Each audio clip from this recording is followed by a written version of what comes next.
Hi, welcome to the Silicon Health Institute. We are a nonprofit organization where we want to bring leading experts to the world so you can get this information and you can be proactive in your health and take steps so that you have an optimal lifestyle and health. I mean, if you've got normal values, lab values, that doesn't mean too much because it's based on 95% of a very sick population. So we have to do a little more than wait for the doctor to give us a pill for an ill. So we have two folks with us today, both quite expert in the gut. So we're honored to have them. There's Dr. Jose Montoya, and there's Christine Rosche, who's an expert in gut health, etc., and nutrition. So let me tell you about Dr. Montoya. He's originally from Barranquilla, Colombia. He's completed his medical school with honors and the Universidad de Valle in Cali, Colombia. He finished his residency in internal medicine at Tulane University, New Orleans. He began his postdoctoral training at Stanford in 1990, where he completed a 4-year intense fellowship in infectious diseases. I think we were there at the same time, under the mentorship of Dr. Jack Remington and Thomas Merrigan.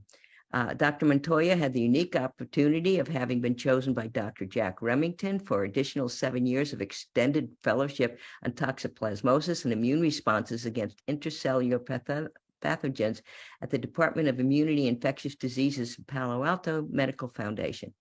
He's considered an international authority in toxoplasmosis and is currently the director of the National Reference Laboratory for Diagnosis and Treatment of Toxoplasmosis, the Dr. Jack S. Remington Laboratory for Specialty Diagnostics. No.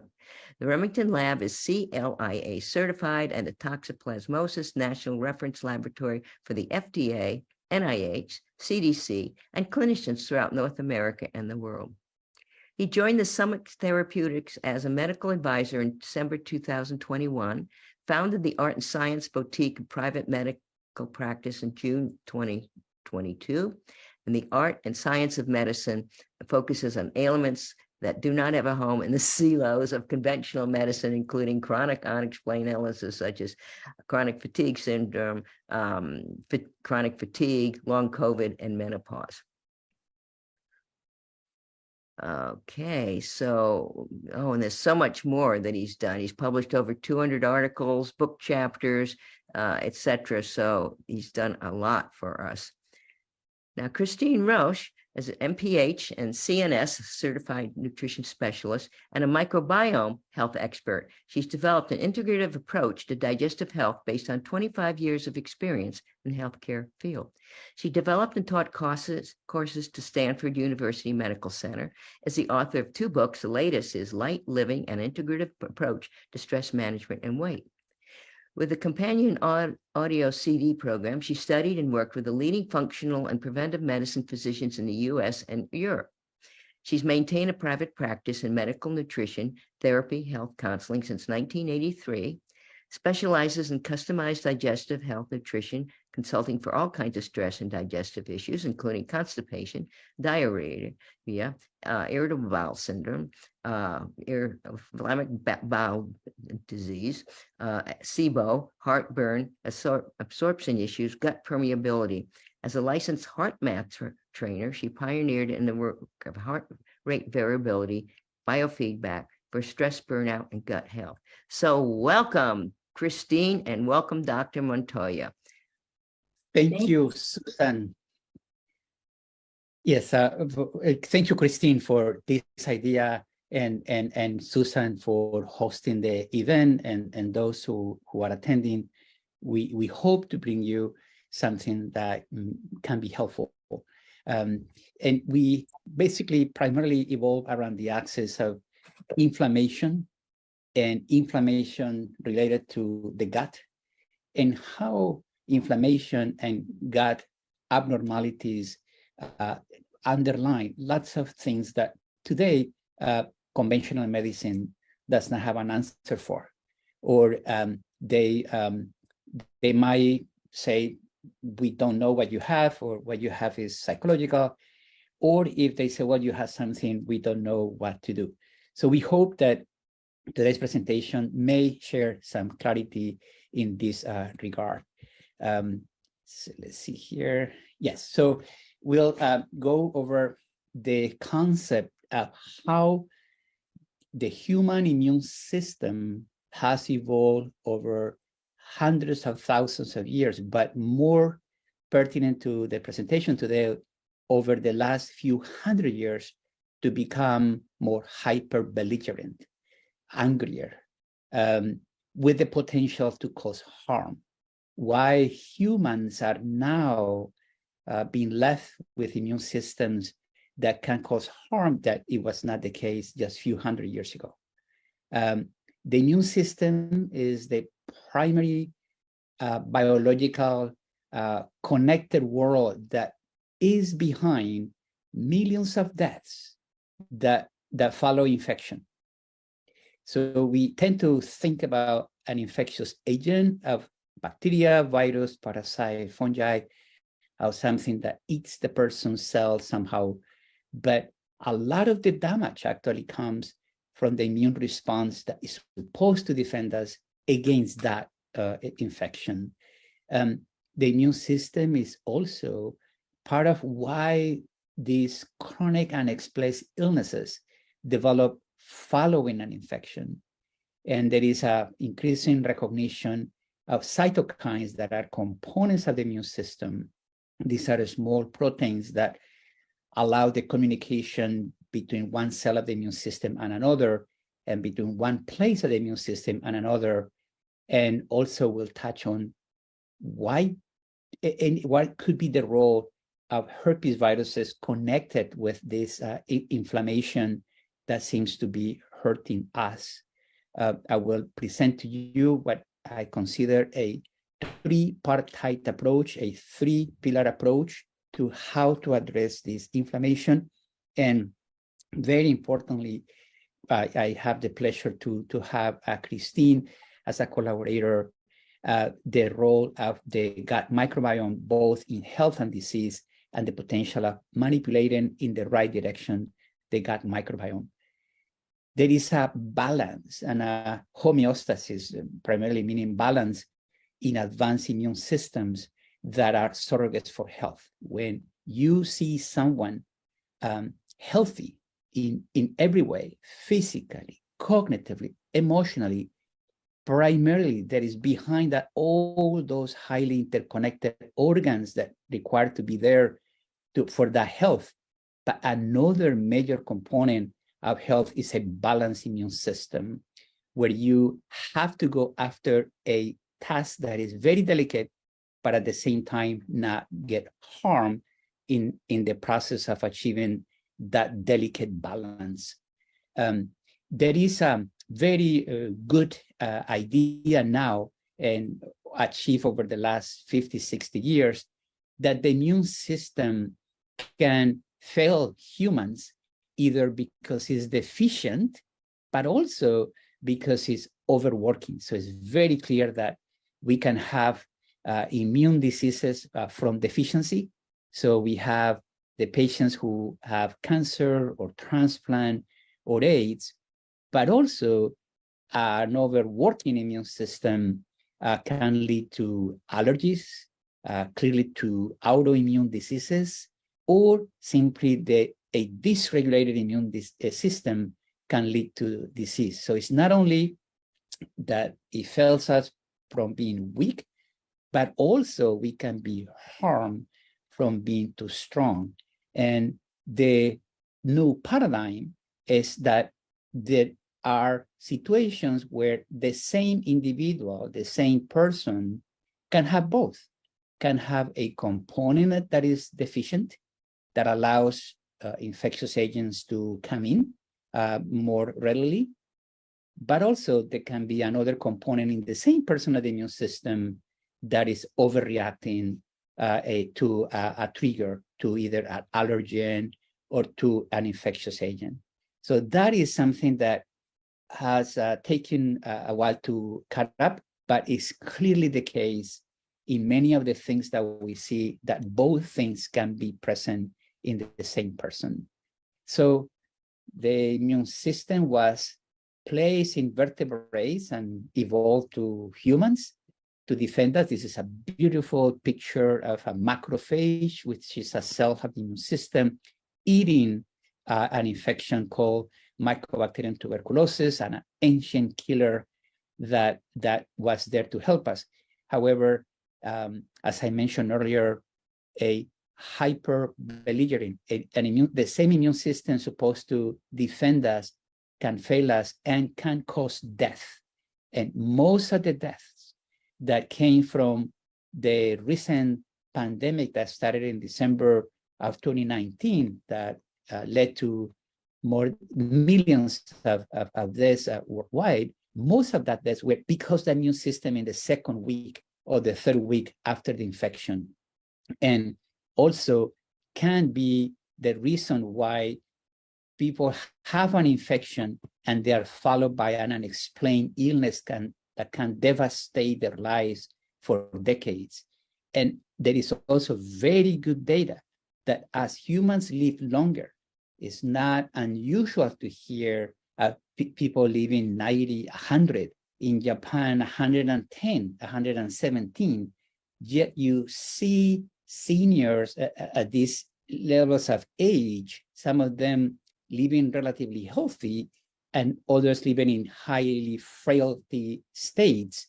And there are really good data that those enjoying good health have their inflammation under control or in balance, and in contrast, those with highly frailty states in advanced ages is because they have inflammation that is out of control. So lots of things that the immune system help us with, but also we are paying a price.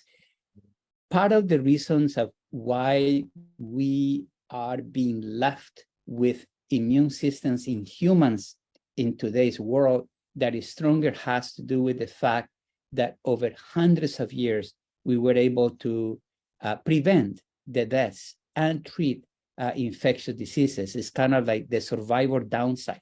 So back in the 1800s, it was not infrequent that humans will live up to the age of 40 or 50 because they will be dying of tuberculosis, malaria.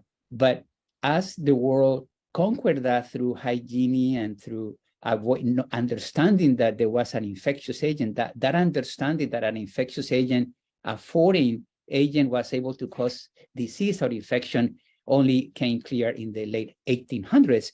As that became that there was a way to prevent it, what happens is that those who got infected but survived was due to genetic better immune systems.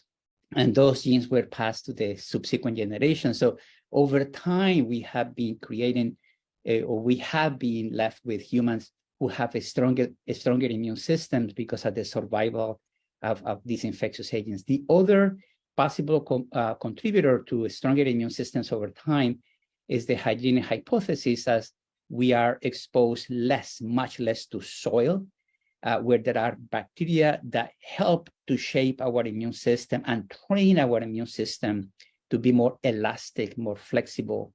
And parasites, actually, there are really good data that actual parasites that are in the gut help to make the immune system more plastic.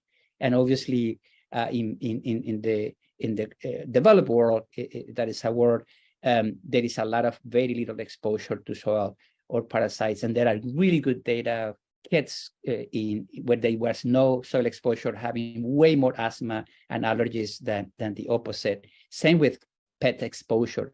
And the microbiome hypothesis where the dysbiosis from the lower interaction, for example, with pets, also have made the immune systems more stubborn, more rigid than if you were to do the opposite. This is a beautiful example of exactly what I just presented. This is a population in Sardinia, southern Italy. And here in the vertical axis on the left, you have the incidence, like new cases of an illness. In this case, on the left is the level of malaria. So there was a lot of malaria back in those days, lots of malaria. And as malaria was conquered, the levels of malaria went down in this population. The levels of autoimmune diseases manifestation of a stronger immune system increased dramatically, including multiple sclerosis and what is called systemic lupus erythematosus. Is a B cells going crazy and attacking your own body. And there was a B cell activating factor level that, as the malaria went down, increased, and after the malaria was further down, further increased and correlated with the presence of these autoimmune illnesses or manifestations of the hyper immune system. These are beautiful data from Iran over a period of 27 years, where the new cases of multiple sclerosis and the cases of multiple sclerosis increased dramatically over that almost 3-decade period. And so did deaths from MS and also disability from MS. And that's from Iran. And when you look at the whole world, same idea. And if you divided it between, developed countries on the left and developing countries on the right, and you look at multiple sclerosis down here, there has been a steady increase of cases of multiple sclerosis. That is, these increases are significant in the developed and in the developing world. And the same way with another entity, meningitis, that yes, it involves an infection, but it involves an inflammation that is significant to the brain. And the immune system is this highly interconnected system that basically needs to have lots of feedback loops, negative and positive, to produce health. And it all comes from the self-renew, called stem cells, that located primarily in areas of like the long bones, like the femur, like the sternum, and in other flat bones like the iliac crest in your pelvis. And in those places, these cells are there. They have their own capacity to self-renew, and they are the ones that give birth to the cells of the immune system. And they have but primarily one major self-renewing mother cell, if you will, mother stem cell, and they give to what is called myeloid progenitor, and that gives rise to a whole set of type of cells on this side, on the left side, that we call them innate immunity. And those are the cells that respond fast to when anything happens, infectious or allergen. And they are like neutrophils, eosinophils, mast cells. They react fast. And then the same stem mother cell give rise to another type of cell called lymphoid progenitor. And they tend to produce cells that are more, they come later, but they come more targeting the pathogen. And those are where the T cells are located and the B cells are located. And B cells are producing antibodies, and T cells are producing cells that kills infected cells. So it's a highly complex, highly interconnected world. And there are new discoveries. For example, we used to say all the lymphocytes are innate immunity, meaning they respond fast. And now we know that there are lymphoid cells that are part of the immune system, of the innate immune system, and that they can be more shared between the two worlds. Also, over the past 10, 15 years, there is an increasing recognition of cytokines, like an army of little proteins that the immune system uses to communicate from one cell to the other cell. So like macrophages here on this side of the innate immunity, fast responders will produce something called like interleukin-1 or interleukin-12. And that interleukin-1 or interleukin-12 will travel where the T cells are, for example, the cytotoxic T cells that are also CD8 positive T cells, for those cells to produce another cytokine, interferon, that will fight viruses. So these cytokines have been recognized as a major, not only connectors between different components of the immune system, but also that have the capacity either to help us by decreasing inflammation or to harm us by increasing inflammation. One note is that we in medicine have been so arrogant that we have considered two measures of inflammation, the erythrosedimentation rate and the C-reactive protein, as the markers that will decide someone is inflamed or not. And that's far from what it really happens in the body. The erythrosedimentation rate simply measures how fast the red blood cells go down to the bottom in an upright tube. That's it. How fast your red blood cells go down in a tube, and the C-reactive protein basically is a reflection of interleukin-6. That's it, period. So, and we have been so stubborn and arrogant that we tell patients, you don't have inflammation, you don't have any issues related to your immune system because your sedimentation rate or your C-reactive protein are normal. When there is a whole world here that is happening and that is producing inflammation that does not affect ESR or CRP.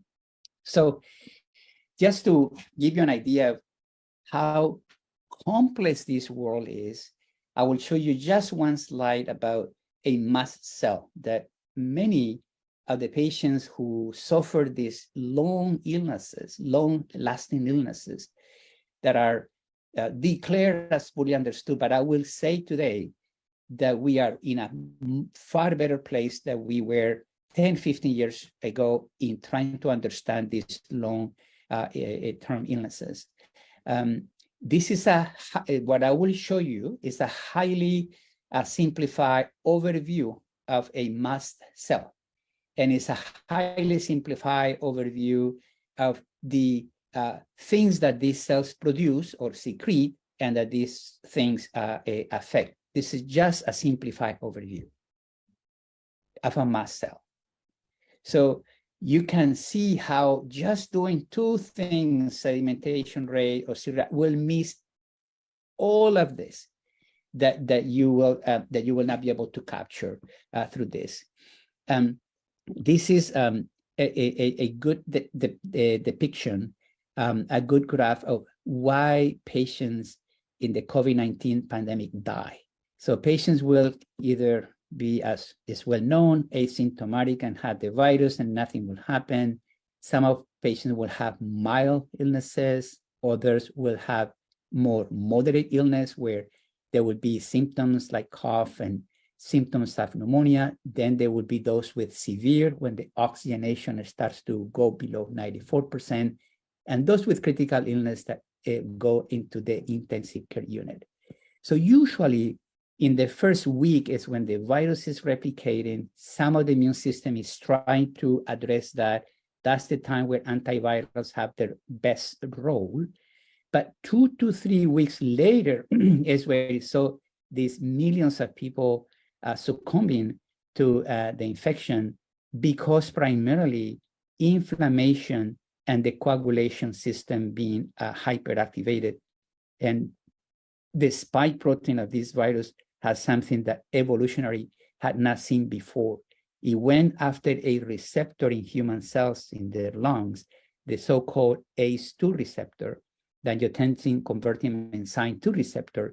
And that receptor was placed in evolution as a guard, as a checkpoint to keep inflammation under control and coagulation under control. And when this spike protein from this virus messed up with that receptor, then it led to this unleashing inflammation and coagulation that led to so many people dying. So most of the deaths, I will argue, that came from this pandemic were due to an overdrive of the immune system. And in fact, a lot of the efforts when patients are so sick is to decrease their inflammation. And one of the few drugs that have been found to impact mortality, to decrease deaths from this is dexamethasone, that is an immunomodulator, proving for the proof of concept that that's the case. A lot of patients, after they have the acute infection, going to have this long-term illness, and they have so many symptoms that can make the patient's life impossible and make it physicians to not have a good understanding why they seem to be disconnected, the symptoms, in other words, and it's not indistinguishable.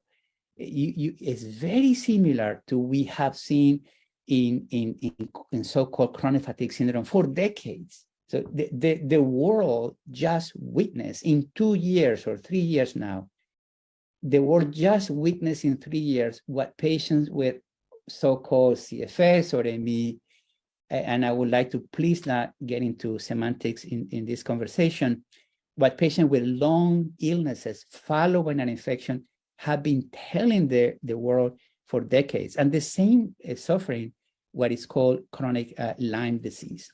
So there is a really good editorial by Dr. Tony Komarov, who has been a witness of all these decades of how these patients have suffered and have documented how knowledge has evolved, where he says that long COVID and chronic fatigue syndrome share not only the same symptoms, but also same underlying biological abnormalities. And that leads to patients going to many specialists for years, and each specialist will give their own view, depending on what the specialist is familiar with. Then they will give that input, that diagnosis, or that treatment to the patient.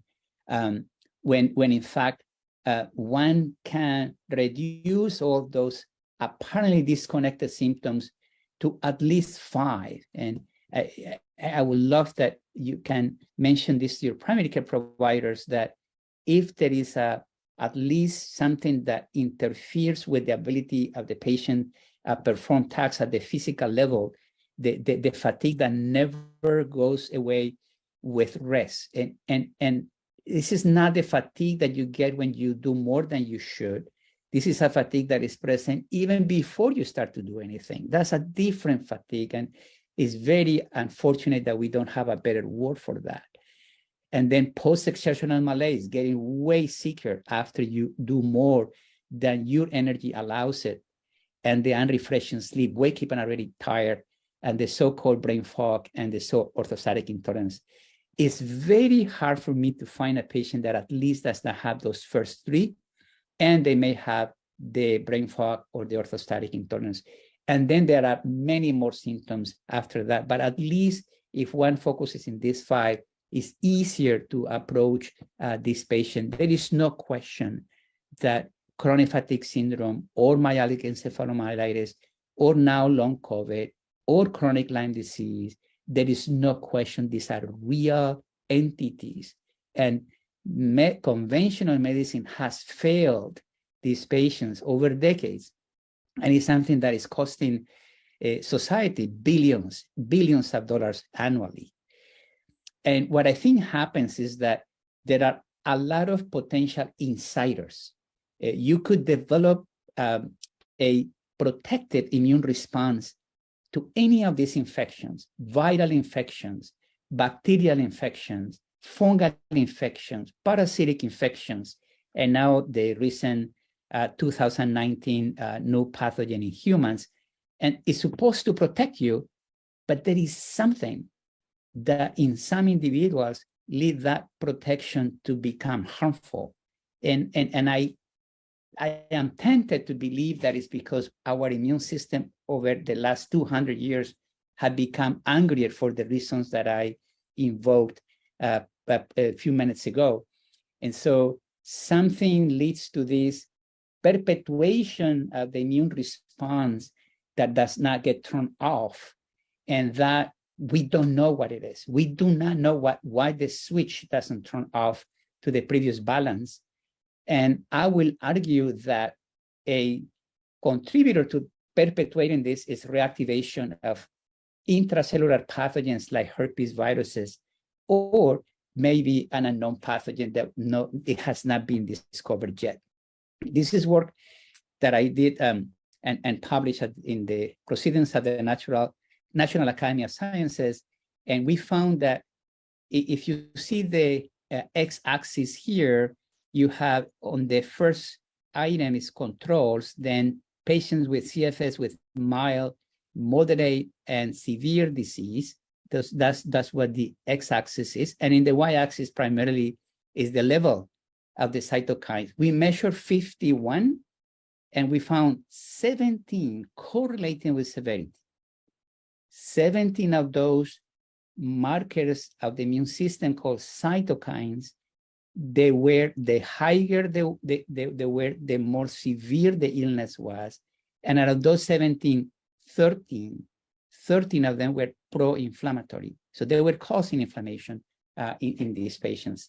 And recent work by an outstanding researcher and professor of immunology at Yale University, Dr. Akiko Iwasaki, everything that is coming from her lab is just outstanding, is showing that when she takes healthy controls, here in the x-axis, horizontal axis, healthy controls, patients with COVID, but no long COVID controls, and those with long COVID, when she compares the long COVIDs, either with the COVIDs or healthy controls, there are more presence of immune activation markers, either in B cells, like these activated B cells, or T cells, like CD4 T cells, or cytokines, like interleukin-4, interleukin-2, interleukin-4, interleukin-6, in the long COVID patients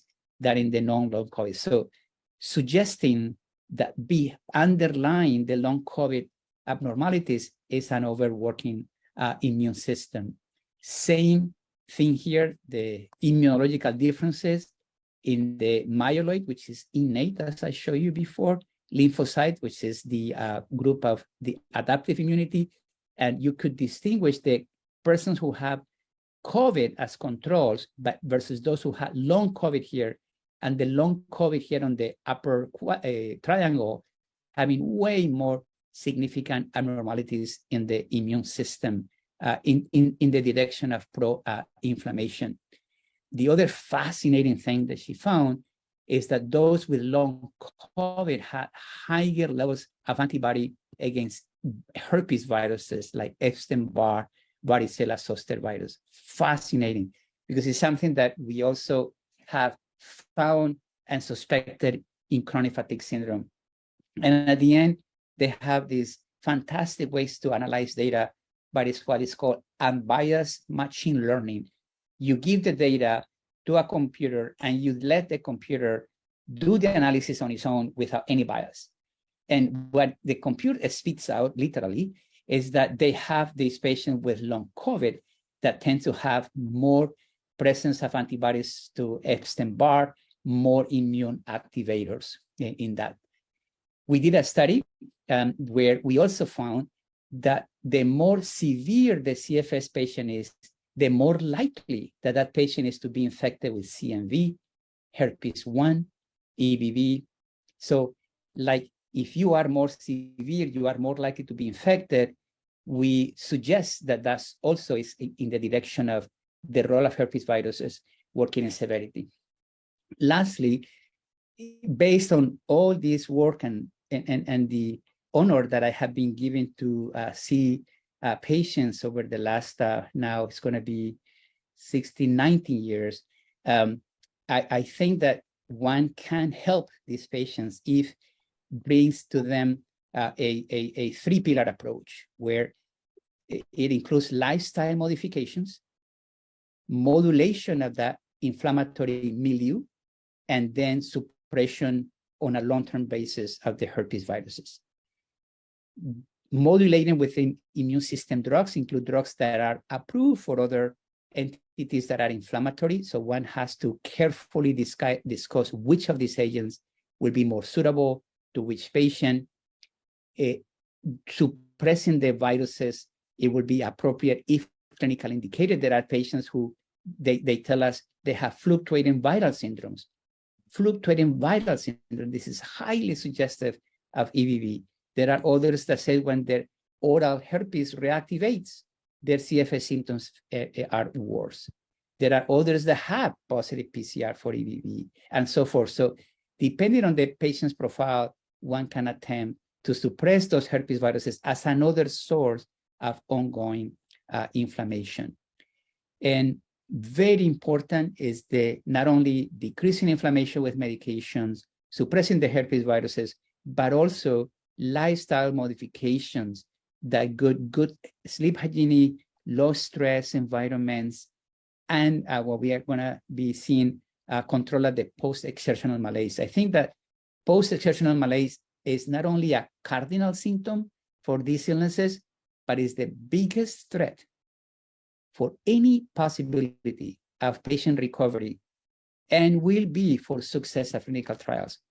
We did a study of PAM with a group of collaborators, and we found that PAM can develop immediately or 24 hours later, and some patients a week later.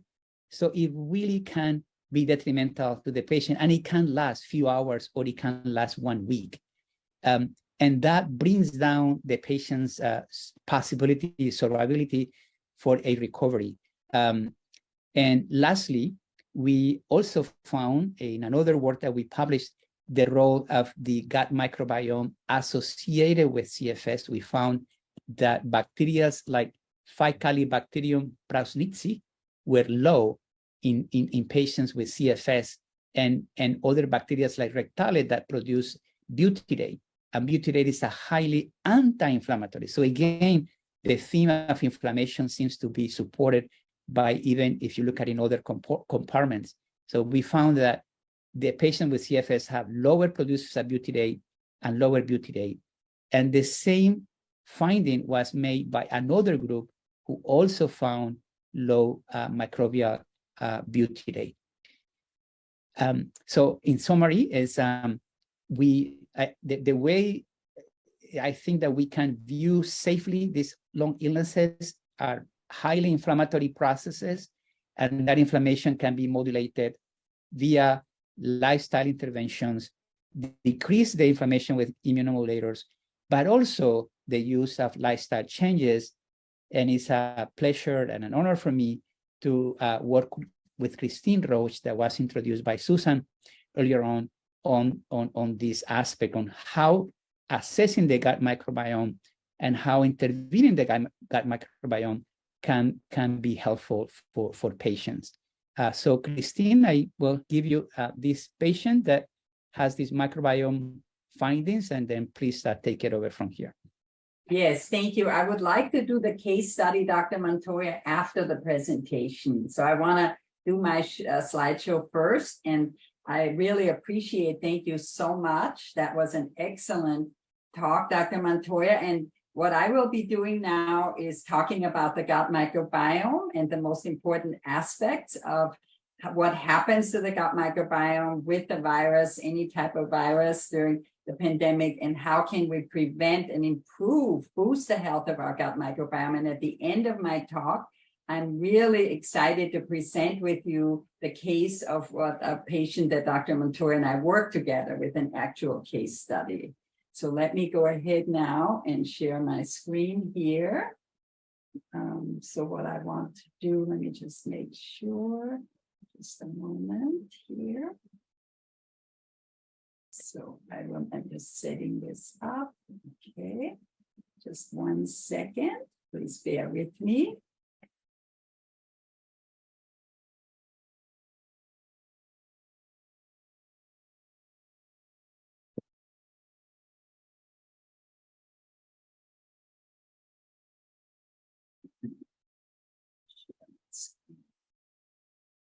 Okay, so I will be speaking about the gut, the importance of the microbiome during the pandemic and post-pandemic, and also some of the issues that Dr. Montoya has addressed.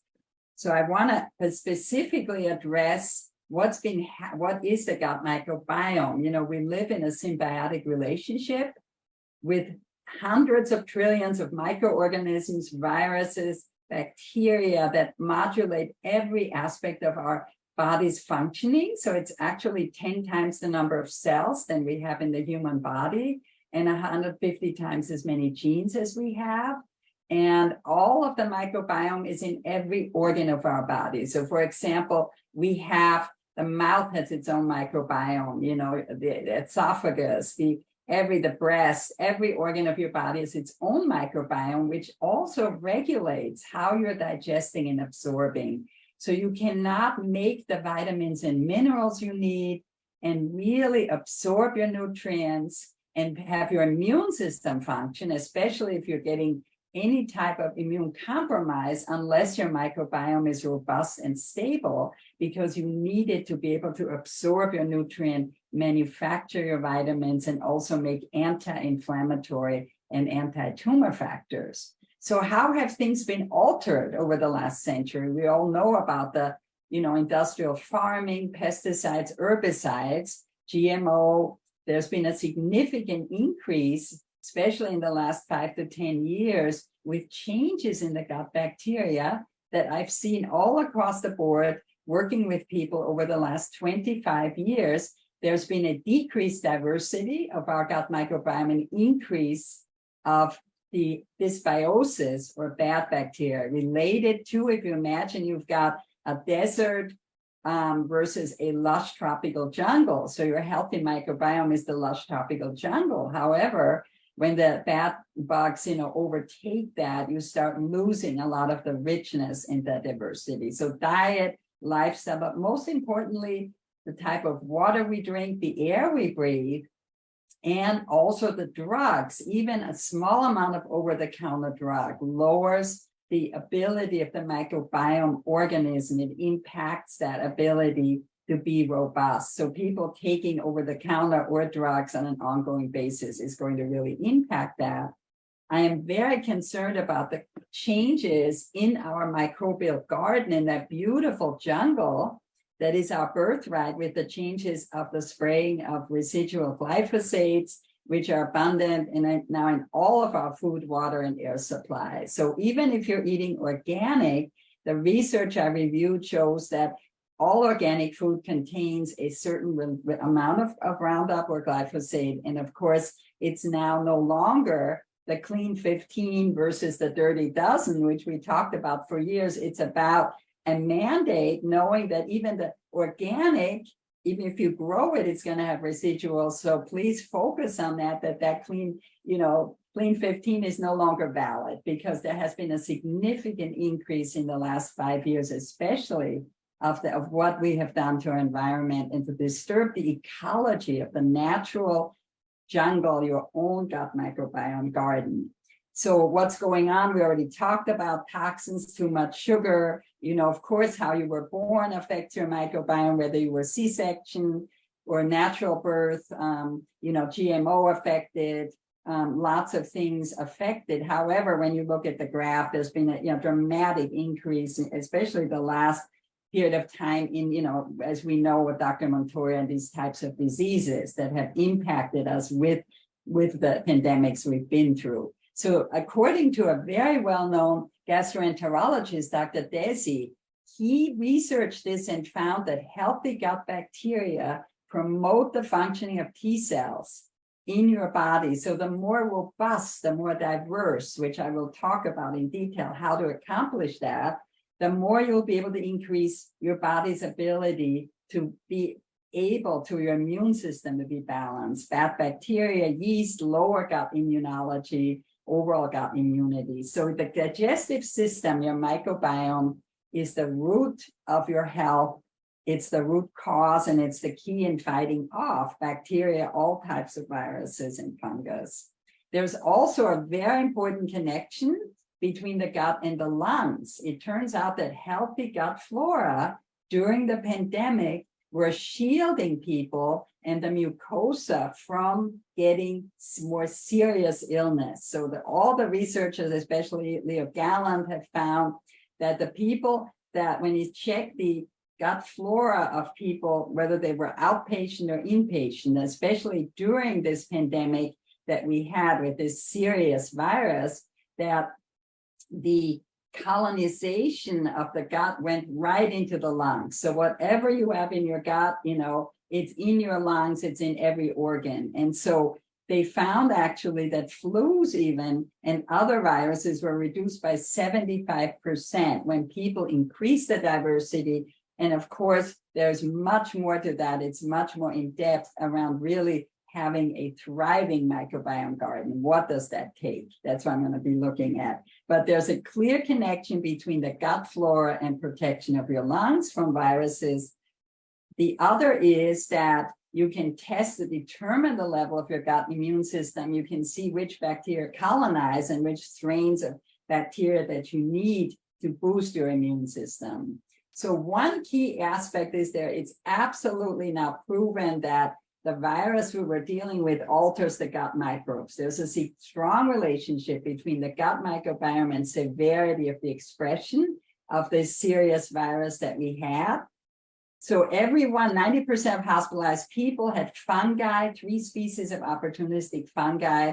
And as people got more inflamed in weeks 2 and 3, this was directly related to the diversity, richness, and what they had growing in the gut before they had the illness. So the key is strengthening and diversity and looking at getting rid of the weeds that are overgrowing in your jungle garden was a key to give that strength there so that you actually are able to ward off the funguses. Those people that had a barren desert terrain had very serious issues with Candida albicans, toxins, invasive Aspergillus flavus. Their whole system was overrun in the hospital with this terrible toxin that affected them, and that also led to some of the serious things that Dr. Montoya was talking about. All had to do with that basically the gut was a barren terrain and wiped out, so we didn't have anything to fight against this.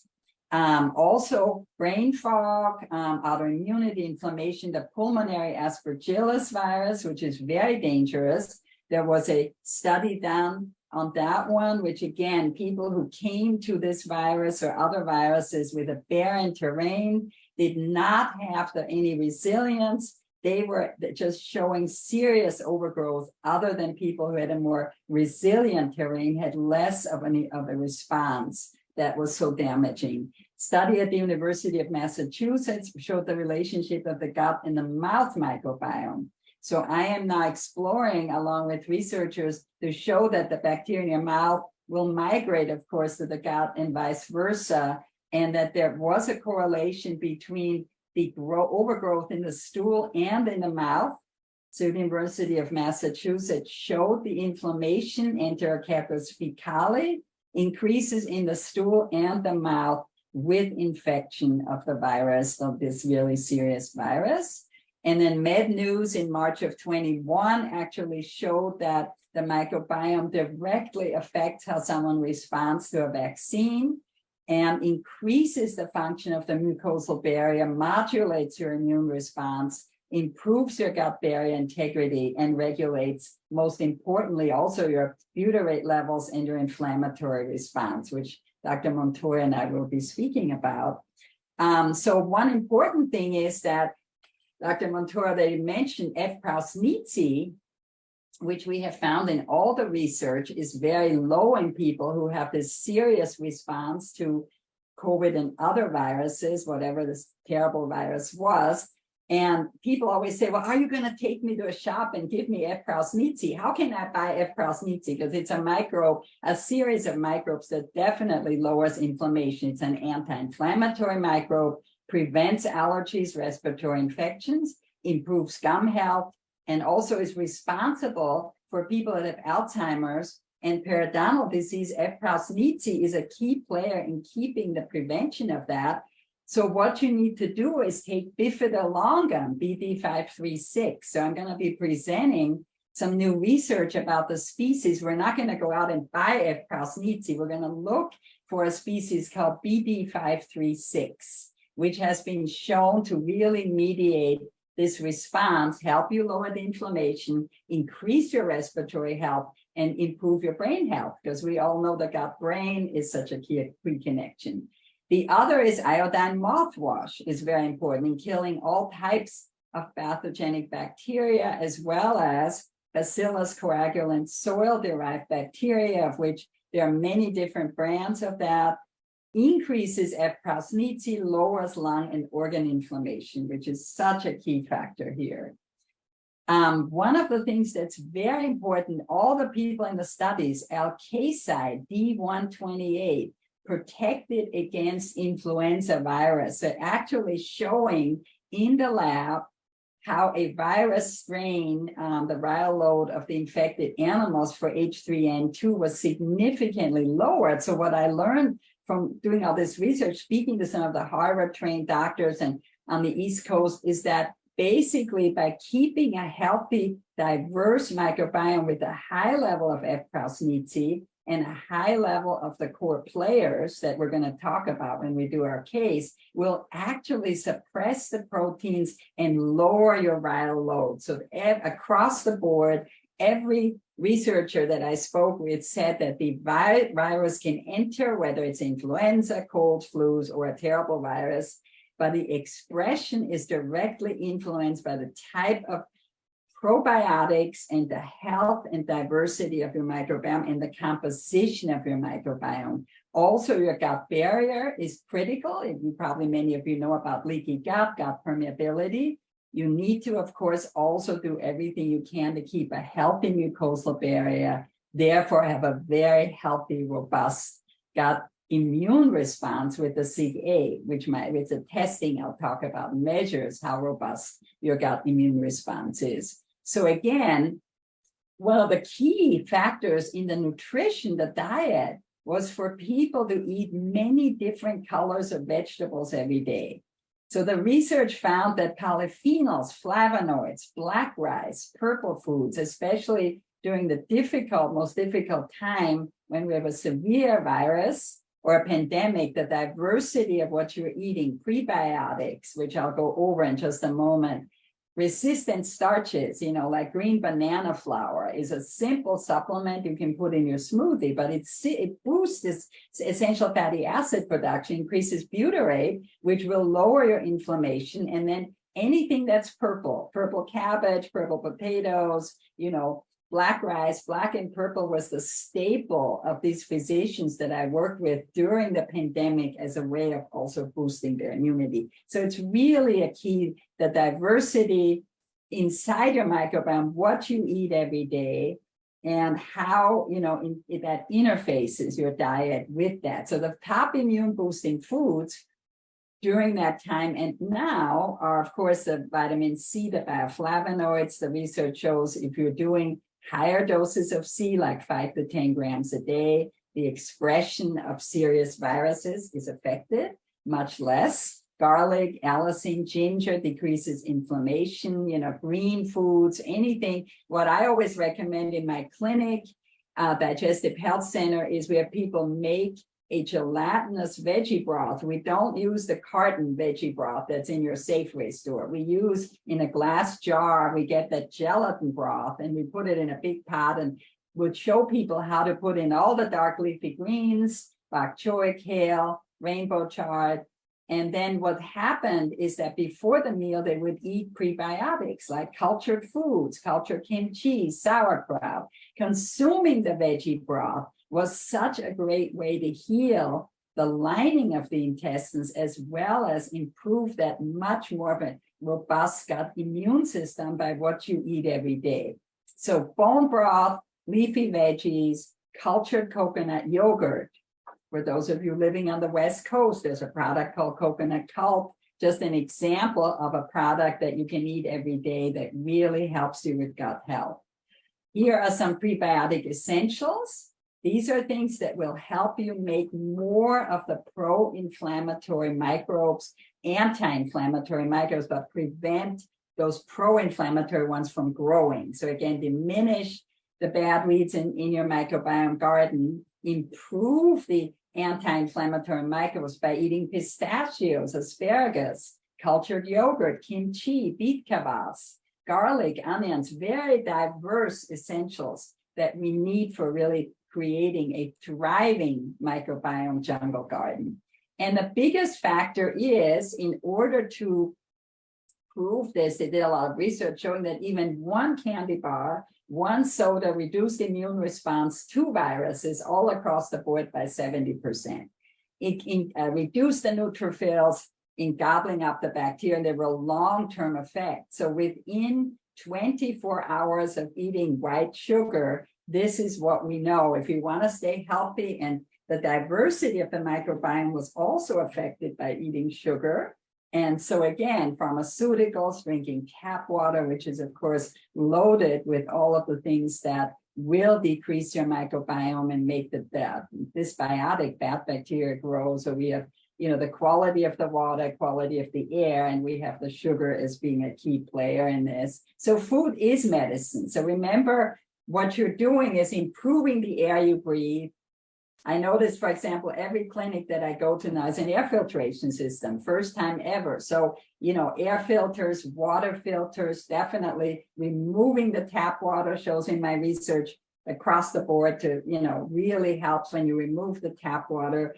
And then look at where you get your produce. We know it all has, some Roundup. So how to really be present with that.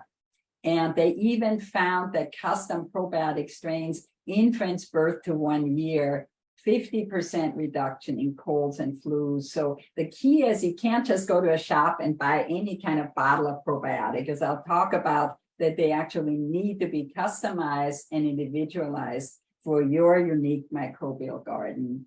Most importantly, I'm working now with a couple of researchers and dentists that the recent area of microbiome linked to the oral cavity, most of you know that. However, inflammatory bowel disease, Crohn's, and ulcerative colitis, 80% of Crohn's patients have symptoms of oral disease.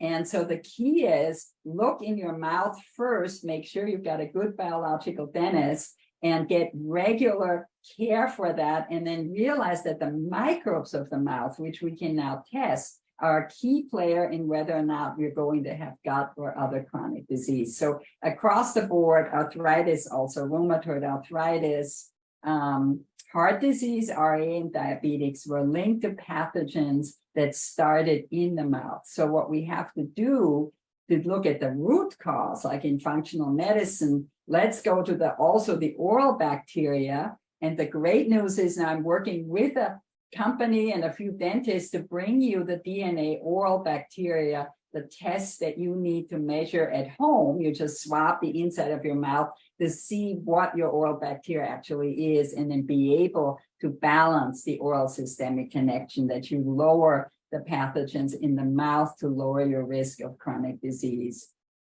So I want to go now into some very exciting information that, why guess about what's going on in your mouth or in your gut when you can actually test it?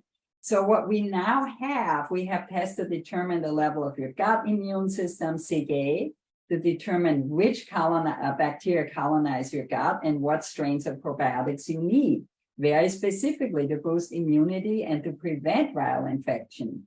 So you can measure your oral microbiome with saliva samples and oral DNA. You can use probiotic toothpaste and chewable dental probiotics. And I include that in my consultation with people, what probiotics to use in the mouth that you use after you brush. It also very new, exciting research. And I really have done much work the last 20 years with functional digestive stool analysis, where you can discover the beneficial and the bad bacteria, identify gut immunology, leaky gut and inflammation markers, and all your digestive markers, all in the privacy of your home. There's a kit that gets shipped to your house all through the US, even in Europe. I've worked with many clients there, identifying what's really going on in the landscape. You want to have a map of your garden, map out what's happening in your jungle garden. So the benefits are it's non-invasive, it's early markers of detection. This test detects inflammation years before someone would get a serious disease that would be identifiable by a scope or a colonoscopy, which is still very essential. Follow your doctor's guidelines. However, it's very cost effective, it provides lasting solutions, and it's early markers of gut function. You want to know where you are, right, before anything else happens, to prevent chronic effects of all types of pathogens and all. So you get identified bacteriology, mycology, called blood, you get a colon cancer screen with it, CIGA, inflammation, immunology. And so there is the comprehensive test. which identifies all of these things. There is the breath test for small bacterial overgrowth. There's also food allergy testing and intestinal permeability. You can do a urine in-home test to see how permeable or not. You can do a stool test, zonulin, to see whether or not your level of permeability is. So detecting H. pylori is critical because it's such a key. People who had the virus sometimes had H. pylori and didn't know about it. So we're looking also at low gastric acid production. I do an in-home test that's very simple that I give you. Do you have enough stomach acid? It turns out that you must have enough hydrochloric acid in your stomach to be able to break down your protein and also keep your gut flora in check. The people who had chronic gastric acid deficiency actually were able to have, we showed an imbalance between the gut microbiome and very severe inflammation with people who don't have enough stomach acid. And over the age of 55, your stomach acid declines. So I will teach you how to assess that, how to assess your stool transit time, how much time does it take from when you eat your food to when you actually have a bowel movement.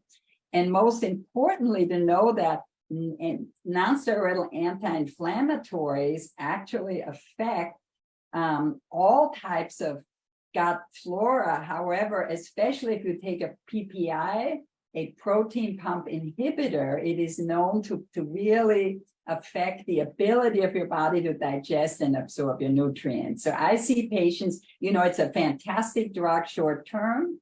The Digestive Health Center, the physicians I work with, we say, yeah, take it for 6 months, whatever the doctor orders. However, I see patients who've been on it for years. They can't get off of it. They're no longer producing their own stomach acid. They have severe nutrient deficiencies. They're not absorbing. And so the use of some of these drugs, unfortunately, which is very important short term, has used long term, inhibits your ability of your microbiome to flourish. Your microbiome cannot go forward if you're on these drugs for a long time. So also, as I was saying, what I'm going to offer everyone here is I'm offering you, I have my phone number up on the slide, 650-856-3151. If you're in the US, or the digestivehealth.center. So my website again is digestivehealth, HEALTH.center. Call me at 856-3151 or send a form. We have a contact request form on the website. And I'm happy to speak to anyone on the call to help you customize whatever you need and also give you a significant offer on the digestive testing. There are many tests. And for everyone, I have a gift, which is a 15-minute complimentary introductory meeting on Zoom or by phone to just talk about your situation, see, what's happening with digestive testing for you and so on. My most important takeaway for all of this that I think is so critical is that you really need to pay attention to the entire picture, as Dr. Montoya was also saying. It's not just about one level. You have to really analyze and see, what am I eating? What air am I breathing? Air, water, what am I eating? The level of pesticide exposure. How is my microbiome impacted? And most importantly, I'm encouraging you to take advantage of the latest technology, which is assess your microbiome in every area of your body. It turned out that the microbiome in cancer patients in different areas was very different than it was in people who were healthy. So take an early detection approach, look at your mouth, take the mouth test, take the gut test. Every year in certain countries, they do a gut analysis to make sure that you can really cultivate that healthy microbiome. So I want you to leave you with this, that there's some very exciting news. You too can be really resilient, cultivate a very diverse and rich microbiome garden, and improve your immunity. Now I would like to discuss the case with Dr. Montoya. Thank you so much. Please bring up the slide, Dr. Montoya.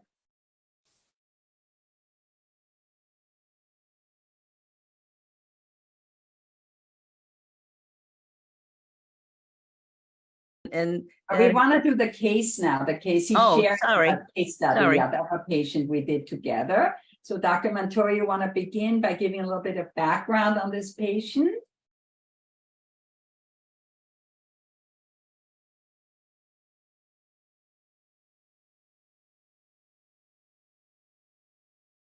Yeah. Or on mute. It's a patient who developed a long-term illness from an inciting event. And with all the symptoms that we mentioned, the fatigue that does not go away with rest, post-exertional malaise episodes following cognitive or physical, the unrefreshing sleep, and lots of brain fog.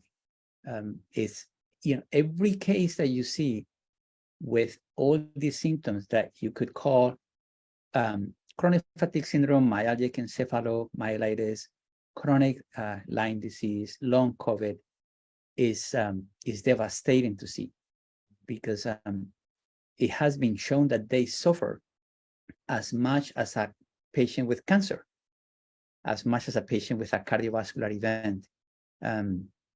The huge difference is that they often are humiliated by providers and the medical system who do not believe that they have those symptoms. So this patient presented with those symptoms, and I invited Christine and patient obviously called her and accepted the invitation to analyze the microbiome. On this patient, we are doing the tripartite approach. So we are using anti-inflammatory drugs, we are suppressing herpes viruses, and there is a positive, really good response.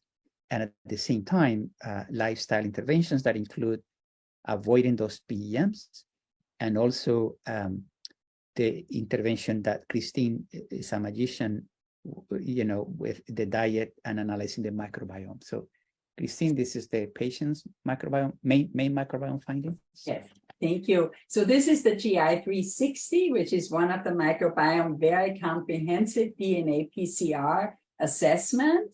So this one here shows, his microbial fingerprint. So when you see the white overlay here, that's his microbial fingerprint, and the hexagon would be if the microbes were in balance. So what we did find, as his diet had been very poor, is that, for example, he was quite low in butyrate producing bacteria. So when you look under the key findings, there's an insufficiency in butyrate. He's also had, some issues with the whole issue of the butyrate, the intestinal permeability, being able to, have a lower inflammation through his membranes. And he also was lacking diversity of the microbiome. So Dr. Montoya, let's go to the F-Prausnitzii now. So the first page shows you some of the key findings, the butyrate deficiency and the microbial imbalance. But now what we see is, look at this, Eubacterium hale in the blue, very deficient, F-Prausnitzii very deficient. So this was, of course, one of the most important aspects that Dr. Montoya and I looked at is, how can we raise his F-Prausnitzii? And so the key was to look at his diet. He ended up going from eating a lot of very bad foods to within 3 months having a personal chef service, and also ending up changing his diet to more whole plant-based diet as opposed to sugars and carbohydrate, which would also by itself, having plants, would increase F-Prausnitzii. If you have bone broth plants, the rich diversity of the gut is increased. But also what we did do was to look at, in addition to that, the special soil-based probiotic strains based on his microbial fingerprint. So we have like 5 pages that we're showing you just the core here, but there were 5 pages of microbes, and then his, gut immune system evaluation. So the combination of him changing from a meat-based, high sugar diet, high carb diet, refined carb, to a plant-based diet, already changed the cultivation, took many months. Then we gave the probiotic species, working with the gut itself, gut membranes, by helping him heal that permeability, more bone broth and so on, but also increasing the diversity of the species while managing multifaceted factor of the vagus nerve system and the stress dysregulation. Yes, and then here, very important, here we see microbiology, the imbalanced bacteria, you see the yellow arrow. So what his bacteria showed, his imbalance, the Streptococcus and others could any moment as he was pushing further and further with a very diet that was really raising his inflammatory, all of these imbalanced bacteria start to jump into a red, inflamed dysbiotic bacteria. So he was cultivating, in a sense, his garden to become very inflammatory. And this showed up on the test. And then most importantly, the test shows the elastase, pancreatic, digestion absorption. He showed his pancreatic enzyme was sufficient. However, his fat stains, which means he was unable to absorb fats. He needed assistance with the digestion of fats. And then, of course, we also see, fat digestion, we see his secretory IgA being quite low, his borderline, and then his butyrate. When you go down to the butyrate marker is extremely low here. You see the butyrate 0.83, that should be about 2.0. So he's demonstrating very low capacity for any kind, his inflammation is much higher because his butyrate is basically not there. So we're using the food, the microbial diversity, the injecting better microbes, and then also giving butyrate in some cases to really equalize this and increase the butyrate. May have to be supplemental butyrate with some patients.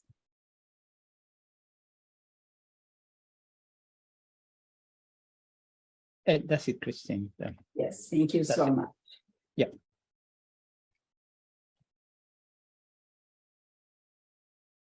Okay, great. Now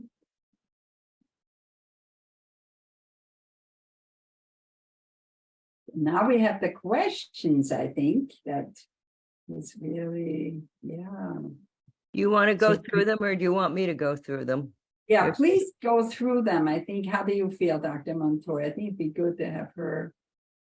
And also, people, you can raise your hand, and either Christine or I will try to ask you in the order that you raise your hand, but sometimes that doesn't work. And, or you can text something in the chat and we can go that way. But the first question here is, how can you suppress herpes? I'll leave that to Dr. Montoya. Right. So thank you for the question. There are FDA approved for oral medications that can suppress them. It's a relatively long-term game. It's not a few weeks, few months.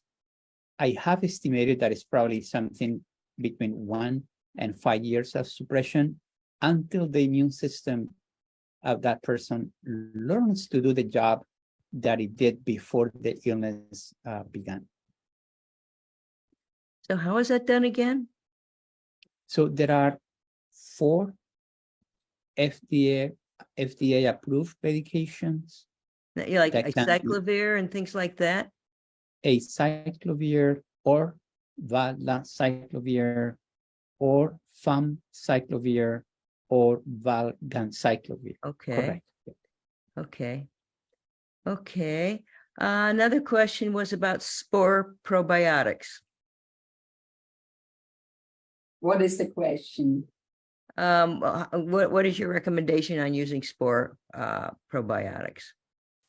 There are many different types of spore probiotics. What I find is that when I do a screen of the digestive system, there are certain people that really benefit from those.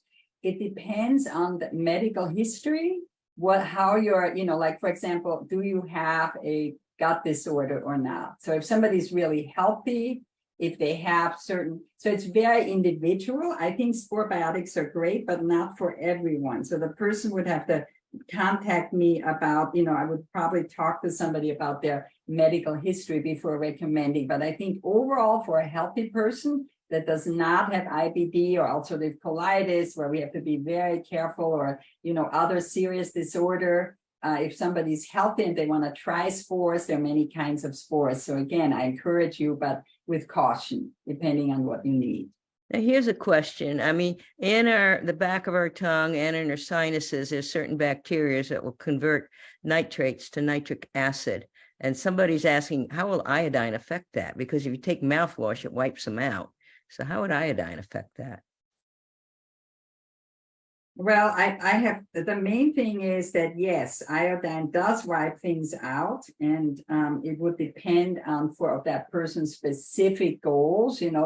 I think the physicians that I work with use iodine during a pandemic as a way of prevention, with drastic measures. This was used in a very serious time. They're not recommending routine iodine mouthwash. So I want to make it clear that people exposed to this terrible virus or other, crisis intervention was the iodine mouthwash at the time. But there are many mouthwashes, and when you do your culture of your oral microbiome, they give you recommendation on which toothpaste, which mouthwash, so it's very helpful to know for your unique. Again, this is all customized with your mouth, but no, do not use it all the time. And here's a question. People with high histamine are told not to use fermented foods. So what is your recommendation? So with high histamine, are told to, say that again, Susan, not use. Okay.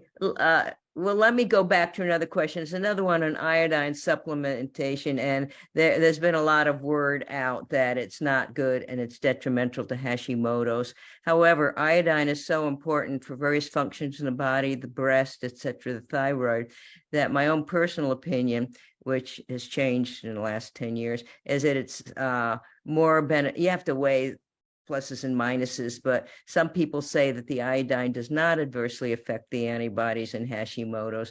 And my conclusion is that it's far more beneficial to take the iodine if you've got Hashimoto's, but you can experiment. I mean, that's my personal opinion. I'm not giving medical advice. No. But anyway, anyone have any comments on that? I want to go back to the high histamine, of course. Okay, let's go back to the other question.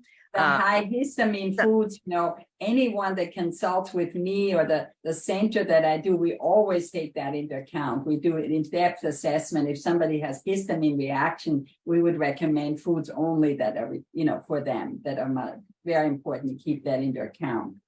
Do you have any, Dr. Montoya, about high histamine reaction to foods?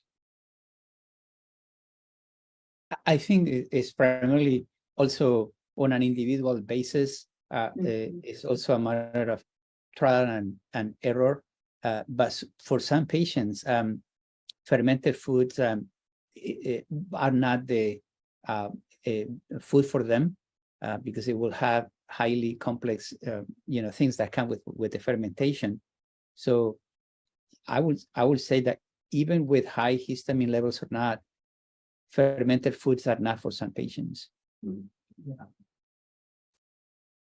Okay. Now, if somebody asked what to do for low stomach acid, I think the first thing to do would be testing it. And as I understand, if you take betaine or something and you don't have any problems with it, you've got low stomach acid. So I'm guessing that's going to be the answer, but I'll ask you as experts. Okay. Well, I found that, of course, like Susan says, test first. But then I also find there's such a diversity of digestive bitters, but generally speaking, we give people HCl or apple cider vinegar for those patients that do not need to take HCl. It's too strong for them. They do a teaspoon of apple cider vinegar in a quarter cup of water before their meals when they consume mainly meat. So anytime you're eating animal products, you need to have the HCl to break it down. So if you take a little bit of apple cider vinegar and water, that may be enough. For other patients, we found we need to give them HCl capsules combined with bitters, combined with a more digestive broad spectrum, Now, there's also a question, is somebody with low stomach acid, what should they eat? I mean, obviously the best thing to do is raise their stomach acid because it's so intricately important for every other digestive function, enzymes, the valves in the various places. I mean, but what food would you recommend them to eat while in the transition till they can increase their stomach acid? Well, I feel the same way as what you said. I think that you're going to need that stomach acid for breaking down the food. However, obviously, if you're eating non-meat products, like if you're eating vegetables and plants, then of course less hydrochloric acid is required. It's when you start eating meat of all kinds, chicken, fish, or turkey, and also eggs, require much more stomach acid. So if you're staying very plant-based and you drink green juices all day, then you may need less. But for the diversity of your microbiome and your health, in order for your microbiome to stay healthy, you need to have enough stomach acid. Okay, here's one question. How do you distinguish between cold sore herpes, which I assume is herpes 1, and genital herpes, which is herpes 2, and there's up to 6 different kinds of herpes. So it's really, creating all sorts of challenges. But how would you distinguish? I mean, I think they can do testing to find out which it is. But and what do we do with the differences? What would you do with the differences?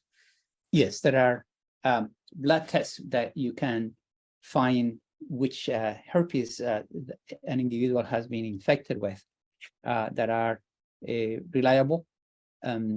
There are 8 herpes viruses that can infect humans. One is the type 1 of the cold sores in the lips. Type 2, herpes simplex type 2 is the one in the genital areas. Usually, type 3 is the herpes 3 is the chickenpox and shingles virus, which is the same virus. This is herpes 3. Herpes 4 is EBV, Epstein-Barr. Herpes 5 is cytomegalovirus, CMV. Then we have herpes 6, herpes 7, and herpes 8. For all of them, you can identify them by looking for IgG, the presence of IgG against any of the proteins. For Epstein-Barr, we can have IgG against 3 proteins, the viral capsid antigen, the early antigen, and the eBNA. To see if the virus is reactivated in the traditional sense, we look for IgM, PCR. For EBV, we look for early antigen. And then I pay attention to the levels of the titers, like Dr. Iwasaki's research. The level of the titers can be also an indication of reactivation. The oral herpes would be primarily in the oral area, lips, usually in the same place, though there are patients who can have the herpes 1 in the genitals. And the genital herpes usually comes in the same place, in various places of genitals, of any type of genitals. And some patients can have the genital herpes in their mouth as well. Okay, let's take a break from the chat and let's go to people who have their hands raised. So, Dion, why don't you ask your question? Be sure to, go Okay. for it. Thank you for the presentation. It's amazing and so interesting. There's so much to learn. I am curious about the microbial environment of beyond our bodies and how they interact. So not only our food that we intake, but the soil that we touch, our home environment, our kitchen environment. Can we curate this environment? And an additional question on that is, when we travel to a different country, is that presenting our system with novel microbes that actually create a lot of stress to the system? For example, if we're traveling a lot, if we're someone who's traveling constantly, is that in a way, from maybe an indigenous perspective, not a good idea, that we should actually be localized most of our lives? Thank you. I'll let you answer that first, Dr. Montoya. Yes, thank you, Dion. Great question. So it has been shown that, as you mentioned, in addition to these trillions of bacteria, like Christine alluded to, that we have more bacteria than cells, there is a complex dialogue, conversation between our microbiome in the gut, skin. We also have millions of bacteria in the skin, and also in our lungs, in our nose. there is a complex conversation that goes between our own bacteria as humans with the bacteria in the and fungi in the forests and the trees and in our pets as well. Well shown that children who grow with pets have more diverse, which is healthier, microbiomes than children who do not grow with pets, with dogs specifically is what it has been looked at. And it is believed that these things that happen when we do walks in nature, in some places has been called forest bathing, like bathing yourself in forest environments. And that peace that comes with walks in natural environments probably has to do with our microbiome interacting with the microbiome of plants and those organic entities. So you bring up an important point. What happens when we travel? This is like, what happens like in our own environments. Like I love, for example, take a walk in the mornings with my wife is one of the most pleasant activities that we share together when we leave the house. And so, but what happens when we travel? Now we add changes in the time zone, changes in the diet, obviously, when we travel. And so that brings another level of complexity.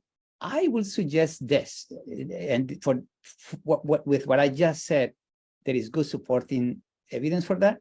But for the question that you pose, which we clearly don't have data because it would be impossible to separate the jet lag from the diet, from the stress of travel, even if you do it, carefully with the right person and all that stuff, that the more inflamed you are in a situation, to avoid those exposure to those environments, because it's very likely that your immune system microbiome that is tied to the microbiome will have less flexibility to take the challenges of the new microbiome interactions.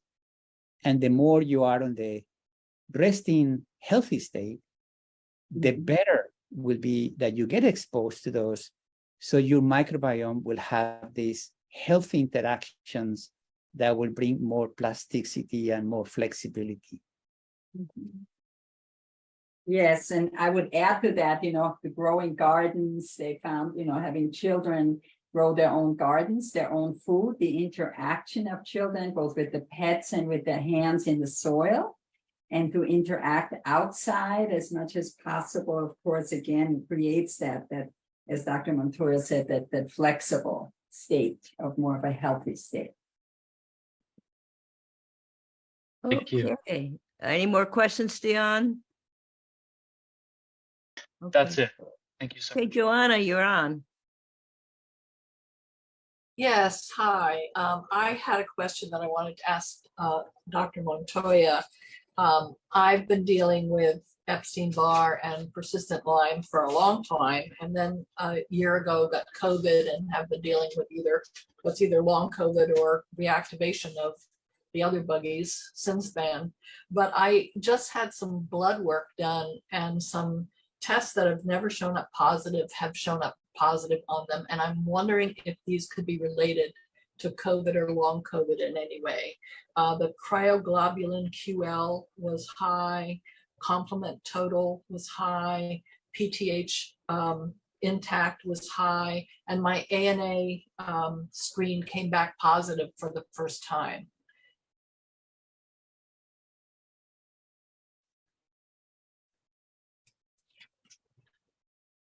And unfortunately, I have a doctor who doesn't believe in Lyme or Epstein-Barr, or that there's anything that can be done for long COVID. So sorry, Joanna, that not only you have been battling these issues related to EBV and symptoms of chronic Lyme disease, but now with long COVID, and on top of that, you have to face providers that don't believe this illness for you. It is a real entity. Having CFS or chronic fatigue syndrome or ME or long COVID is real, and one of the things that I have said before is that my dream is that one day the medical community, medical societies will apologize to patients for what they did to them, because it cannot be more, bring more suffering, not only having seen your life devastated, but also not being believed and being told that it's nothing that can be done. Lots of the tests like cryoglobulin, P.H intact, anti-nuclear antibodies, the so-called ANA antibodies or ANA, complement, as you mentioned, lots of them in many patients can come up normal. And then when you go and do the workup that traditional medicine will do, if you have complement abnormality or cryoglobulins, like in your case, or the ANA, the ANA, not infrequently that workup does not reveal anything conventional. And, it's the medicine of the silos, right? So either you have to have a rheumatological illness, you have to have an endocrinology, well-defined endocrinological or neurological. And if you do not fit that box, that silo, then it's not like, I'm so sorry that we are failing you in medicine by not knowing what you have, but at least I acknowledge that you have something. It usually is not like that. So those abnormalities are not infrequent, and fortunately, Joanna, we cannot tell whether that is coming in from the EBV side or from the Lyme side or from the long COVID side. We cannot make that connection yet. But we know that in the three entities, in the three groups of patients, we see this often. And occasionally we see a sedimentation rate, a C-reactive protein.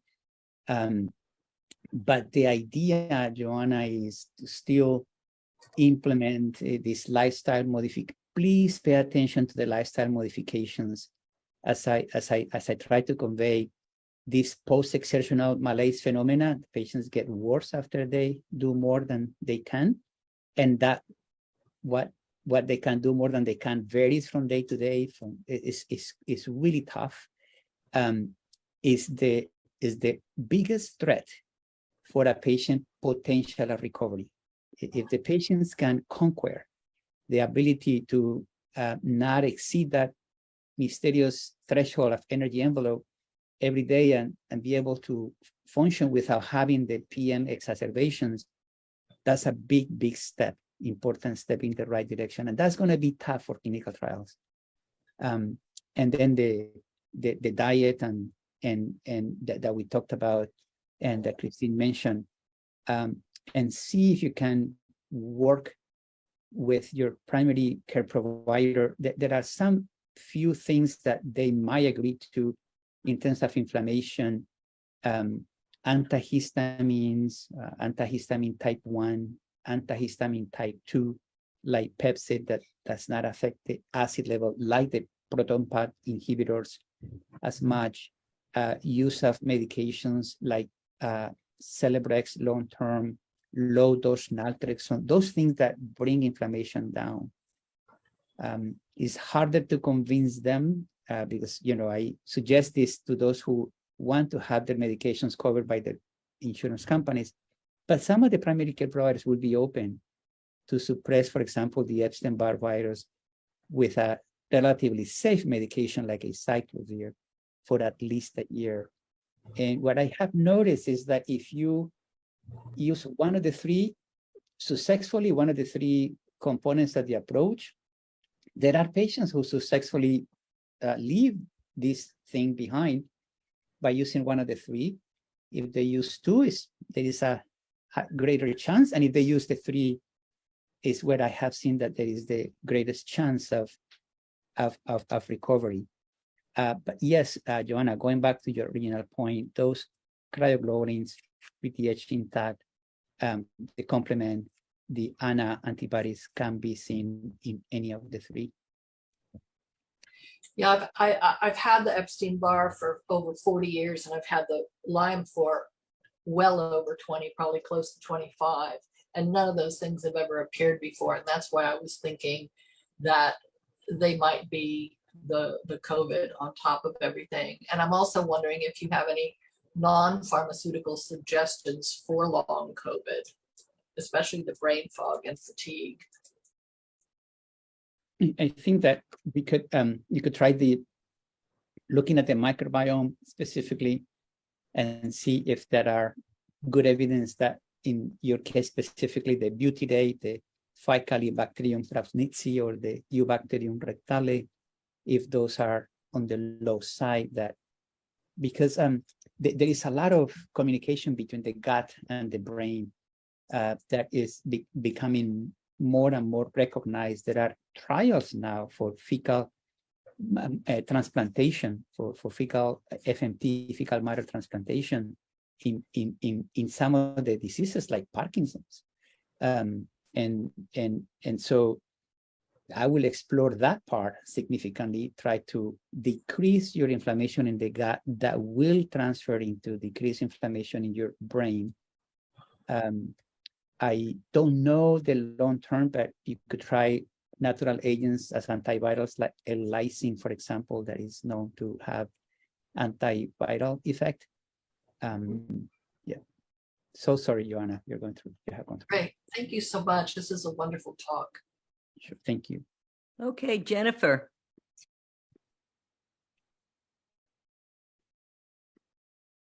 Well, I've asked her to. Sorry, can you hear me?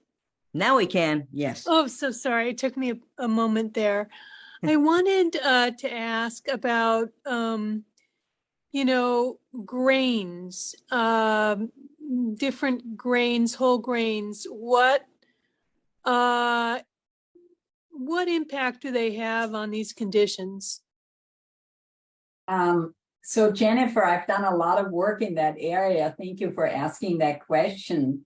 I find that with the high inflammatory conditions, especially gluten grains, be aware that also the most grains are sprayed now, unfortunately, with glyphosate. So unless you live in a pristine part of Europe where you're still getting it, but here in the US, all of the grains are heavily affected by that, even the organic grains. And the research all shows, yes, let's say, some people want to eat a small amount, but they definitely would make it like gluten-free brown rice, or maybe they, get really clean quinoa or something. But it's all clear that grains that do contain gluten that are across the board, usually many people is an issue with the kinds of things that were being talked about here. And what do you feel about things like, now, isn't all brown rice gluten-free? Yes, it depends on the source. Again, you have to really look at, yes, it is. It depends. I mean, brown rice contains other things that people have found toxic elements. Nothing is perfect. But I think when you're looking across the board, choose some clean, gluten-free, grains, and having small amounts when people have inflammation, especially with the type of diseases that we're dealing with here. And I found also by the way, with the psoriasis, someone was mentioning gut health and psoriasis. I've had really good success with patients that had psoriasis even throughout their whole body by looking at the microbial map to see exactly what their garden looked like. We saw that they were eating the very foods. They were actually continuing to increase the inflammation on their skin, were brought in the bad things that they didn't eat. But within a year, these people had a 90% reduction in psoriasis by working with all the levels, of course, gut health, whatever they needed on a medical sense, nutrition. They worked on the nervous system. But I've been very pleased to say that there's a strong correlation between psoriasis and other disorders and the composition, not just the composition, but the entire diversity of the microbiome and what's going on, as well as toxic chemicals, because somebody mentioned that, you have to look at air fresheners. You walk into an office these days, everything's sprayed with toxic chemicals. Every bathroom, most bathrooms I go in at restaurants, not all of them, but the majority. I mean, we're learning, but plug-in air fresheners and then add to that all the sprays, Windex, what we've done. So for the man who asked about, the home and kitchen, by all means go green, and know that the psoriasis patients all had exposure to toxic chemicals on their skin. The women were using chemicals that were damaging at every level to their skin. And so we live in such a toxic world that you have to be really careful to go into your kitchen and the rest of your house and see how you can clean out the toxins. I have one more quick question, and that is, should you take things, if you want to supplement your HCl with apple cider vinegar or HCl supplementation, should you take those separate from, say, your kimchi or your fermented product or your probiotic? Yes, definitely. You want to do your probiotic depending on which one it is. Some of the ones I use you have to take with a meal, some you take without a meal. So that depends on the microbe you're taking, but definitely HCl is meant to be taken at the onset of a meal that has protein, animal protein, eggs, chicken, fish, and kimchi needs to be before the meal. So you want to most enjoy your prebiotics like sauerkraut at the beginning of the meal or between the meals. That will have the most impact. And if you take the HCl at the same meal that you may have had some kimchi or whatever before, will that destroy the probiotic, or will that be okay? No, that should be fine. Yeah. Okay. Thank you. Okay, returning to the chat, the next question that comes up are, what are the key recommendations for rheumatoid arthritis? So yes, so that would be if it's diagnosed with some of the markers, first clinically, always clinically, with the symptoms, with the morning stiffness, with the examination of the joints, and then some of the imaging studies will show the destruction or the early involvement of the joints, and there will be tiers of drugs, and usually they tend to be called disease-modifying medications that not only will bring down the inflammation, but that will also, or the symptoms, but also will make the patient's life comfortable over the long term. So that will depend on the patient situation, that specific medications will be given. But everything that we apply today in terms of inflammation will apply to those patients in terms of lifestyle modifications and the use of these medications. But it is highly dependent on the situation of the patient about specific medications. Okay. Comments about the types of vitamin D to include in a program to improve gut immune health. The first thing I recommend is to do a D3 test with whoever can do a blood test. Some of you can get in-home D3 tests. Depending on the level of your D3, there are many different, more easily absorbable products available of D3. So some people do under the tongue D3 with K2 because it's much easier to be absorbed. The two of them together in general, my clients who take a lot of supplements or drugs like sometimes just to drop the liquid D3, but it has to be measured every 3 months. If you improve the D3, you need to have a baseline of the D3 level in your blood, and then also work with your physician or healthcare provider very closely to increase that dosage until you're at the right level. During the time of the bad virus that we know about, they recommended having a D3 of 60 to 80 at that time. So if your D3 is below 50, then you want to pay attention. And I'm happy to talk to people about that privately. It's a whole process, but there are kits you can order that you measure in your home, or you do the blood test with your physician. Now, here's a question I don't totally understand. If someone wants to be a subject in a systemic inflammation after long COVID study, oh, pardon me, that's my error. If somebody wants to be a subject in a systemic inflammation after long COVID study, where do you recommend looking? I interpreted, I looked at the question earlier as a perhaps like if they want to be looked at as part of a study, that would be one possibility.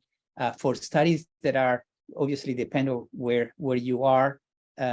If you are close to New Haven at Yale University, I will highly encourage joining Dr. Akiko Iwasaki's studies. I think that Dr. Akiko Iwasaki is a fresh presence in the, because she really has not only highly scientific skills, but the desire to really understand what happens to patients whose lives get destroyed or affected after having an acute infection, be that Epstein-Barr, be that Lyme disease, be that COVID. And she has an amazing team. So there, NIH has studies. I live in Menlo Park, Northern California. I know Stanford has also studies that are ongoing there. So be on the lookout, because there are lots of places. The NIH, for the first time, gave $1.25 billion to study long COVID. One hopes that money is well used, but for the first time, money that never was given to CFS, the most money they gave in 1 year, it was hilarious. It was like $5 million for CFS. But so look for studies that might be close to where you are, and hopefully you find a compassionate provider that will be willing to listen to you, validate you, and work with you. That somebody was curious about how the method of birth can affect your health, but obviously it affects the microbiome, because you get a lot of the bacteria from the mother as you come down the birth canal, and from breastfeeding, etc. So do you want to add more about how the method of birth can affect health?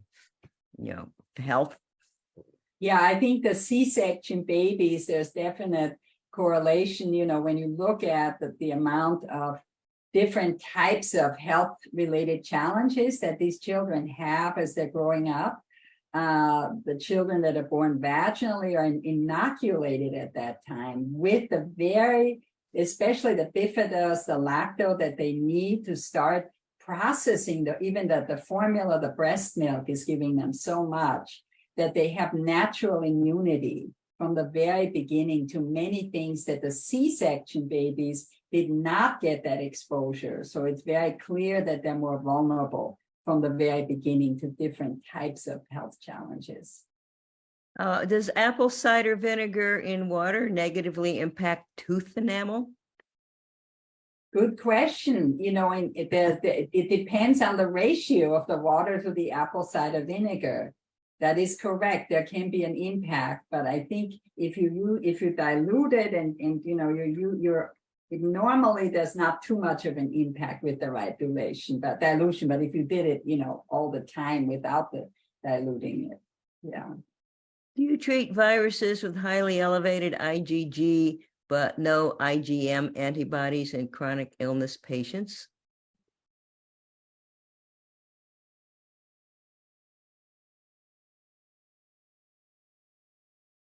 Dr. Montoya, I can't hear you. The short answer, thank you, Christine. The short answer is yes. In the study by Dr. Iwasaki, the patients who had long COVID compared to those who had COVID but did not develop long COVID, and those who were healthy controls, those with long COVID had higher antibodies against VCV, the varicella zoster virus, the virus responsible for chicken pox and shingles, and also elevated levels against EBV, the Epstein-Barr virus. It is very hard to believe that the immune system will devote more IgG to something unless something is not happening with that something. The IgG has limited capacity.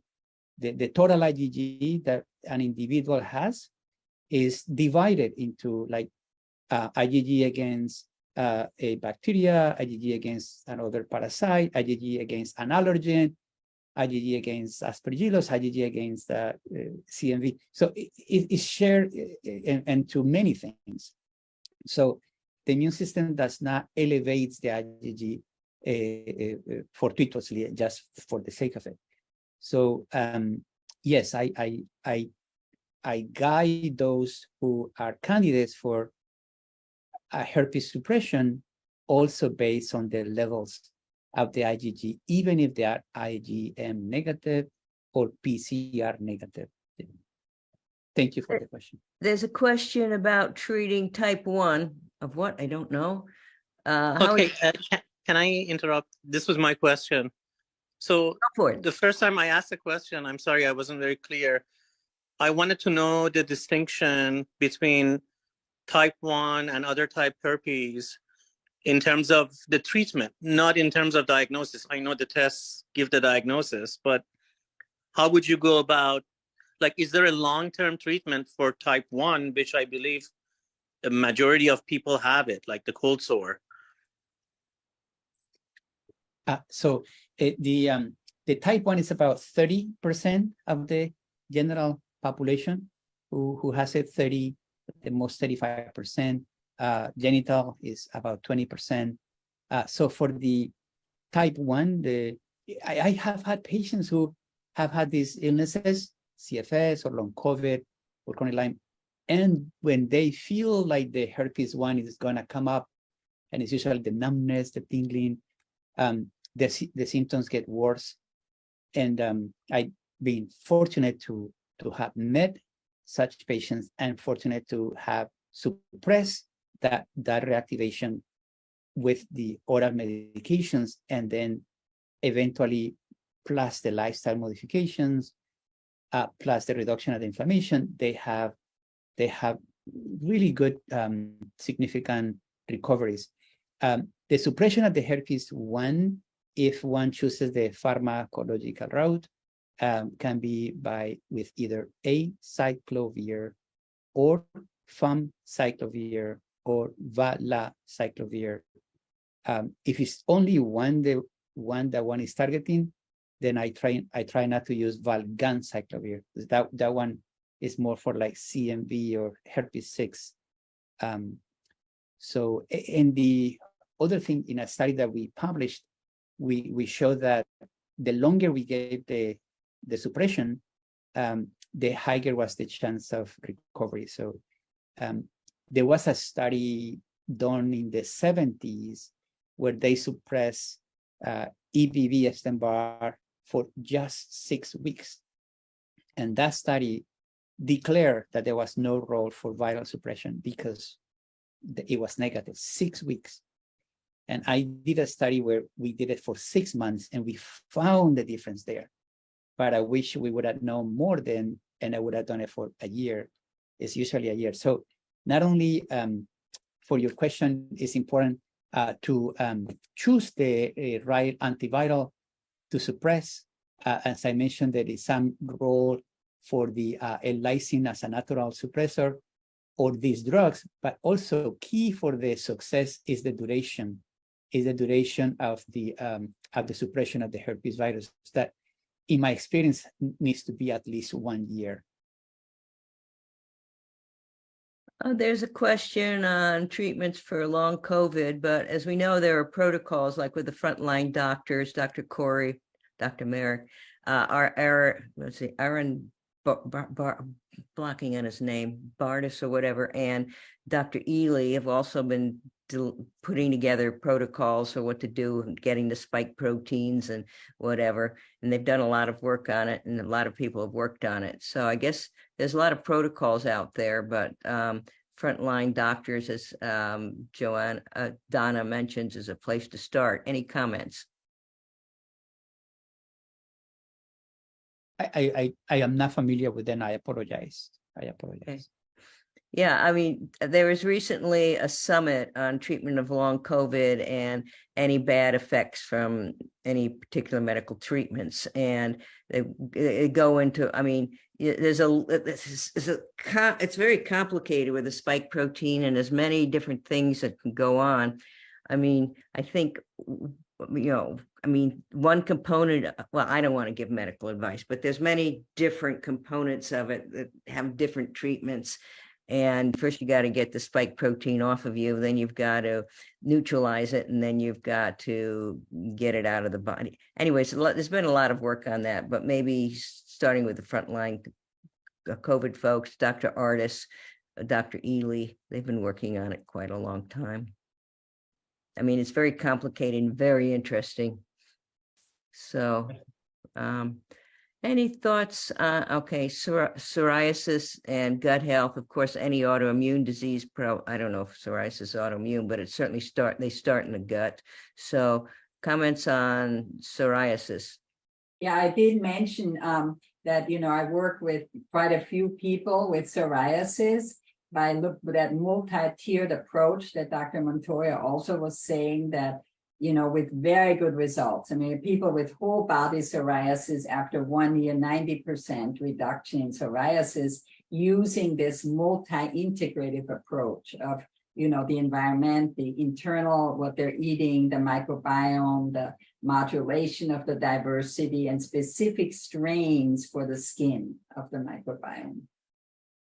Yes, I agree, Christine, that in psoriasis, it has been also characterized that there is a decrease of organisms like the Phycalibacterium prausnitzii and other good bacteria like Akkermansia, Lactospira, and they are creating this inflammatory milieu of gut dysbiosis. And the other component that is important is the integrity of the lining of the gut, of the barrier, because that is a checkpoint for toxins and pro-inflammatory molecules to go from the gut to the blood.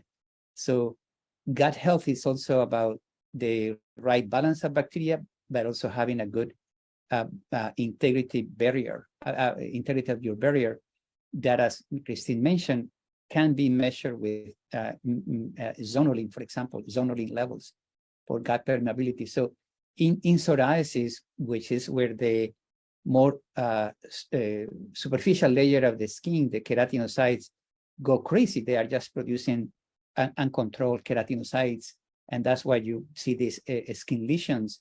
It has been tied to the lower levels of bacteria that are known to decrease inflammation, and increased levels of bacteria that are known to increase inflammation. There's a last question on dementia, which is multifactorial. I mean, you can look at some of Dale Bredeson's work, and he's looking at various components to prevent it, to reverse cognitive decline, but preventing it would be multifactorial. I mean, obviously you get metabolic health. You don't want to have too much sugar. I mean, Permuter mentioned a study that taking antacids will increase your risk 44% or something, but it's multifactorial. Healthy lifestyle, etc. Keep your mind busy. And any comments? I've looked at this in terms of in the cultures, in the blue zones, Costa Rica, Japan, the book, The Blue Zones, I highly recommend. And all of those people, their diet is very large amount is actually diverse plant food, but also fermented. They eat a certain amount of fermented food, much higher than in our culture. So what I found is obviously their water is so clean, the air is clean, in the blue zones, you don't get the pollutants at that level, which disrupts it. But I think the biggest thing too was the diversity of prebiotic and fermented food and the lack of pesticide and exposure to chemicals was a big factor. Chemicals are a major factor in Parkinson's, Alzheimer's, and dementia, precursor exposure to chemicals. Any comments for Candida?